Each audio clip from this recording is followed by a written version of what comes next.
Boa tarde, amigos, povo de Deus. Mais uma vez fazendo um vídeo. Hoje falando sobre segundo livro de Reis, capítulo 14, né? Sobre o reinado de Amazias de Judá. Vamos estar fazendo a introdução na palavra de Deus, onde diz assim: no segundo ano de Jeoás, filho de Jeoacás, rei de Israel, começou a reinar Amazias, filho de Joás, rei de Judá. Tinha 25 anos quando começou a reinar, e 29 anos reinou em Jerusalém. Era o nome de sua mãe, Jeoadã de Jerusalém. Fez o que era reto perante o Senhor, ainda que não como Davi, seu pai. Fez, porém, segundo tudo que fizera Joás, seu pai.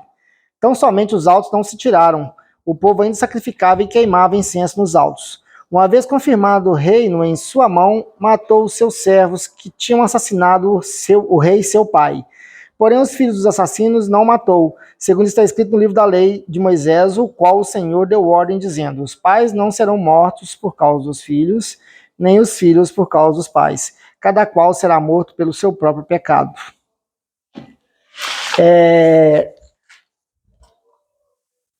Esse livro, essa parte do livro, essa parte que você está falando hoje, é uma parte que fala estritamente sobre soberba. O rei Amazias, um homem levantado no povo de Judá, né, era o rei de Judá.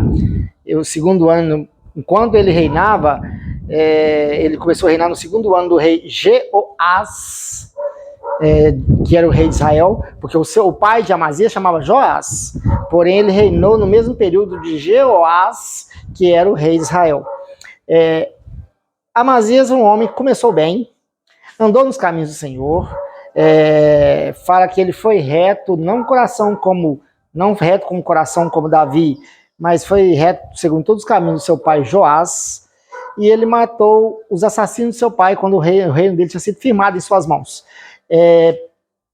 Mas seguindo também as ordenanças do livro de Moisés, onde diz que o pai não morrerá pelos pecados dos filhos, e os filhos também não morrerão pelos pecados dos pais. Ainda bem, né? Ainda bem que Deus já colocava aquilo significando para nós, pelo seguinte: imagina quantos pecados cabeludos nós fizemos se os nossos filhos tivessem que pagar pelos nossos erros, né?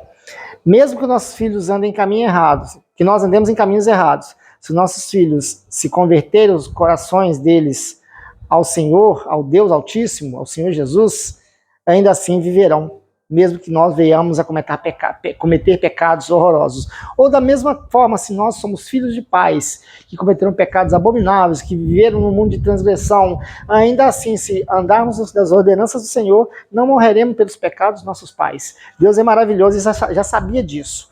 Então, uma coisa que eu fico atento, não se preocupe com de que família você veio, de qual o problema que teve no passado da sua família. O Arlindo veio de uma família muito problemática no passado. Nós vivíamos um mundo de engano, nós vivíamos num mundo buscando coisas sobrenaturais de formas totalmente diferentes do que a Bíblia diz. Nós buscava caminhos de magia, caminhos enganosos, caminhos de feitiçaria, caminhos de falar com mortos de outras formas, e isso, na realidade, era engano, e nós achávamos que era coisa de Deus, mas não era. Nós tivemos um caminho renovado, por isso vivemos hoje na presença do Senhor. Toda a nossa família vive, quase toda, e o restante que não vive vai viver para a honra e glória do Senhor Jesus. Mas Amazias era um rei. Até então, ele temente a Deus, vivia nas ordenanças do caminho de Deus e fez muita coisa reta. Porém, houve um problema no meio do caminho. Primeiro, ele tinha que lutar contra os edomitas. Era uma batalha severa que o povo de Judá sempre lutava, Israel sempre lutava contra o povo de Edom, e os edomitas era a vez dele de lutar com esse povo, os edomitas. Porém, ele mandou passar revista em Judá e tinha 300 mil homens valorosos de guerra. Mas ele ainda teve que buscar 100 mil homens, ele contratou 100 mil homens a soldo, ou seja, como pagaria o salário de soldado deles, não me lembro qual era o valor em prata lá, mas um volume enorme em prata, esses 100 mil homens de Israel. Porém, apareceu um homem de Deus que o repreendeu e disse assim: por que vai fazer isso? Né? Deus não está mais com Israel, então não vamos buscar ajuda onde não há Deus. Né? Firma-se no Senhor, lute essa batalha e Deus engrandecerá. E eu lembro que Amazias, preocupado com esse homem de Deus, falou assim, o que farei com o dinheiro? O homem de Deus falou assim, Deus te dará muito mais. Fica a lição para hoje, é o seguinte, nós vamos buscar sempre ajuda, todo mundo deve buscar ajuda nos seus momentos de problema e dificuldade. Mas as pessoas sempre primeiro devem buscar direção de Deus. Sempre ajuda no Senhor. Sempre conselhos em Deus. E Deus vai indicar o caminho a seguir. Não estou dizendo que as pessoas, quando está doente, não devem procurar um médico, mas por que não firmar primeiro no Senhor e buscar que Deus direcione um médico para ele, né, um caminho, um local? Por que não consultar sempre a Deus? Por que não sempre buscar do Senhor o caminho a seguir? Não tem problema você consultar um médico, até deve. E deve mesmo, né? Mas confie no Senhor. Não entregue seus caminhos unicamente nas mãos de onde você... dos caminhos que não vêm de Deus. Primeiro busque. Se Deus pode usar pessoas que não é do meio dele para te ajudar. Mas ele vai indicar o caminho, é Deus quem indica. Amazias, sendo reprovado, então entendeu assim. Ele entendeu, aceitou, ouviu a voz do profeta e partiu para a luta. Destruiu o povo de Edom, só cometeu uma transgressão. Quando seu coração não é perfeito com Deus, você está sempre arriscado a tomar um tombo. O que Amazias fez? Pegou todos os deuses do povo de Seir, né, do povo de Edom, e trouxe com ele. Quer dizer, primeiro tinha o Senhor, ouviu a palavra do Senhor, mas buscou deuses, buscou outros meios de cura, buscou outros meios de consulta, né, trazendo para dele. E novamente o homem de Deus foi e repreendeu, falou assim, por que você vai trazer isso se não ajudaram nem eles?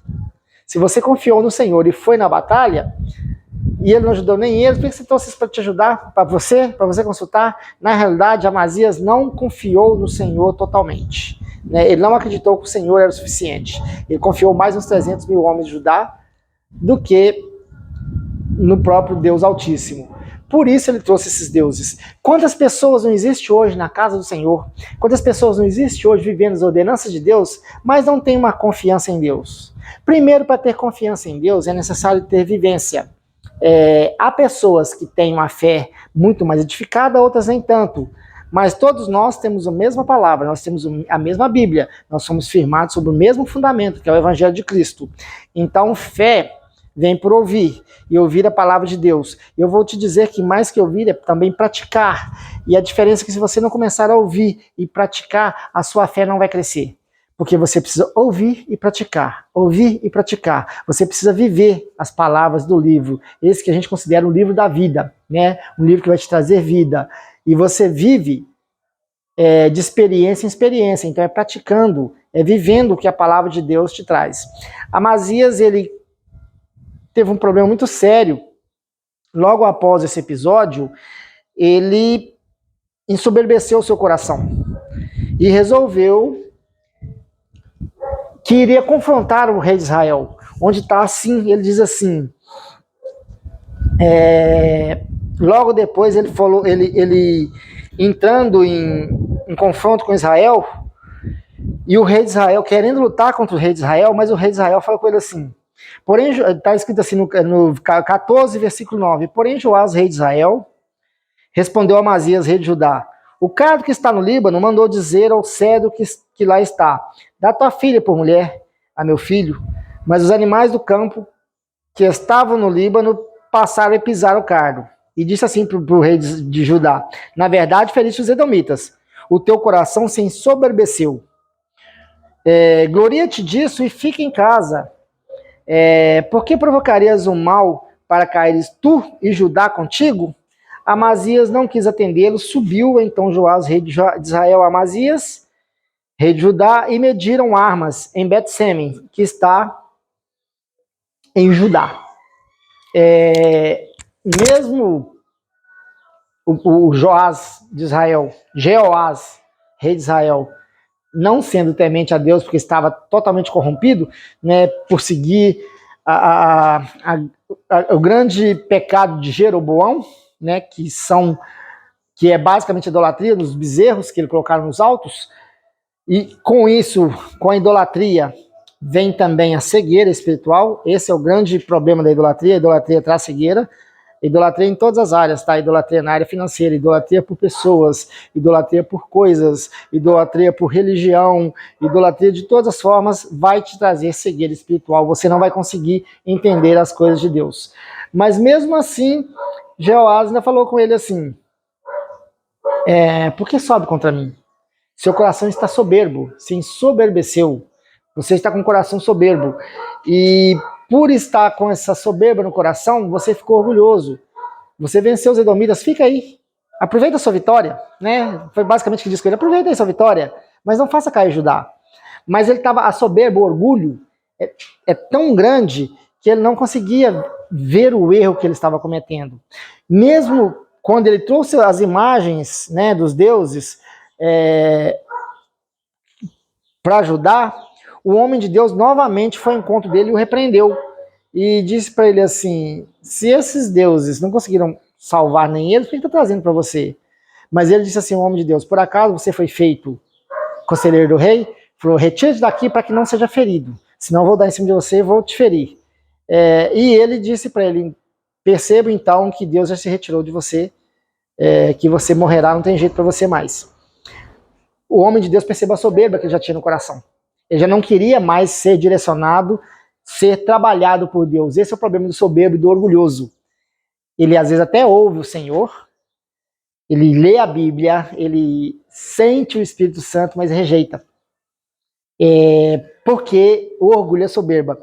Porque quando ele diz que o coração dele soberbeceu, qual que é o significado de soberba? Soberba é sentimento de altivez, orgulho, pessoa altiva, orgulhosa. Esse é o negócio, é a questão da soberba. E lá em 1 Pedro, capítulo 1, versículo 5, diz assim, que Deus resiste aos soberbos. Então a palavra de Deus diz que Deus resiste ao soberbo. Porque o soberbo, ele anda sobre seus próprios conselhos, ele anda sobre seus próprios pensamentos, ele é tão orgulhoso que ele confia no seu próprio coração. E o que existe de soberbo na casa do Senhor, o que existe de soberbos no púlpito de Deus, o que existe de soberbos, às vezes fazendo o trabalho que não deveria estar, de forma que não deveria estar fazendo, é um volume muito grande, infelizmente. Por isso há tantas pessoas que caem, e caem horrorosamente. E caem de tal forma que com isso leva à destruição das coisas de Deus também. O que a gente deve ter muito medo da soberba e do orgulho é que além de você cair e pecar contra Deus, você também peca contra o povo de Deus, que você faz o povo de Deus também cair.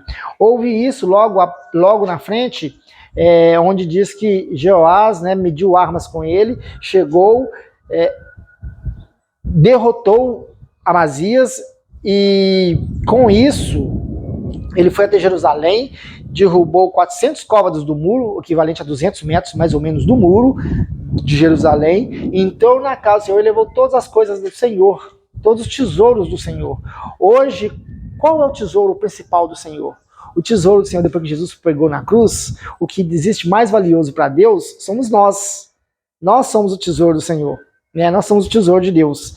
E às vezes as pessoas não percebem que com a queda dele, ele pode abrir os muros da casa de Deus e deixar que se vá um grande número dos tesouros de Deus, ou seja, das pessoas que o sangue precioso de Jesus derramou por ele, né? Por eles na cruz, como derramou por nós, por todos os outros também derramou por eles. Então esse é o grande problema do orgulho hoje no púlpito, na casa do Senhor. Além de nós permitirmos que o inimigo entre, derrube as barreiras espirituais e ainda arrebate os tesouros da casa do Senhor, por causa de orgulho e soberba de muitos. Nós devemos estar sempre atentos às coisas que Deus tem trago, que tem preparado à nossa volta. É bem claro isso, que quando nós formos confrontados pelas coisas de Deus, nós tenhamos humildade e não deixamos as coisas orgulhosas nos subir ao coração a ponto de recusarmos as ordenanças de Deus. Porque lá em 2 Crônicas 25, de 7 a 9, foi quando o homem veio a Amazias falando sobre a questão dele estar se envolvendo com Israel. Ele ouviu a primeira vez. Depois, novamente, na 2 Crônicas 25, 14, 7, fala quando Amazias apossou dos deuses, né, dos filhos de Seir. 2 Crônicas 25, 16, de 15 a 16, Amazias, ele foi repreendido novamente pelo profeta de Deus sobre isso, e dessa vez ele não ouviu. Dessa vez ele não quis dar ouvidos a Deus. Mas também avisa que depois, em 2 Crônicas 25, de 27 a 28, fala assim, depois que Amazias deixou de seguir o Senhor, conspiraram contra ele. Onde veio a conspiração? Quando Amazias não mais seguia o Senhor. Quando Amazias não mais andava com Deus. A conspiração vem. Antes, qualquer conspiração, quando você segue ao Senhor, ela barra no Senhor. O próprio Senhor derruba as conspirações ao chão. Mas quando você anda no seu próprio entendimento, você se afasta do caminho do Senhor, você perde a proteção. No livro de Jó, fala quando Satanás, que rodeava a terra, veio até Deus, Deus falou, vistes o meu servo Jó, homem fiel, e Satanás falou com ele, claro, colocaste uma sebe em volta dele, tudo que ele tem prospera. O que é sebe? É uma cerca, na realidade é um muro de proteção, falando para nós hoje, quando obedecemos a Deus, há um muro de proteção, há um muro espiritual à nossa volta, onde o maligno fica bramando, mas não pode nos tocar. E quando é que esse muro cai? Quando nós não estamos mais seguindo as ordenanças de Deus. Porque essa proteção espiritual cai. A proteção está debaixo da obediência. Se não há obediência, não há proteção. Então nós abrimos trincheiras da nossa própria proteção por não estarmos obedientes. Amazias fez isso. Por causa do orgulho, por causa da altivez, ele abriu uma brecha enorme no muro de Jerusalém. Brecha essa naquela época fisicamente.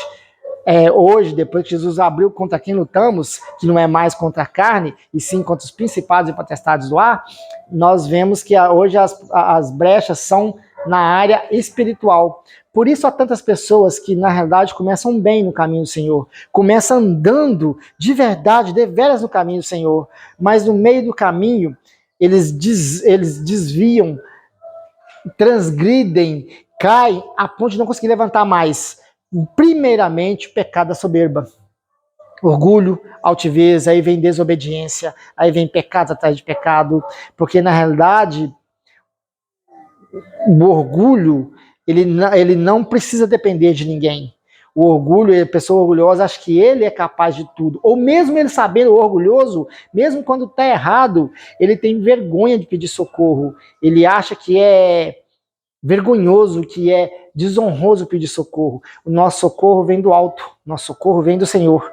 Então nós devemos sempre nos prostrar a Ele. E mesmo quando errarmos, pedir um socorro. Ele sempre está ajeitando novamente a nossa vida. Ele não vai retirar as consequências dos seus erros. Você tem que viver as consequências, porque senão você não aprende. Mas Ele vai retirar, na realidade, Ele vai retirar a morte que está no seu caminho. Ele vai retirar a morte espiritual. Ele vai te dar caminho de recomeço.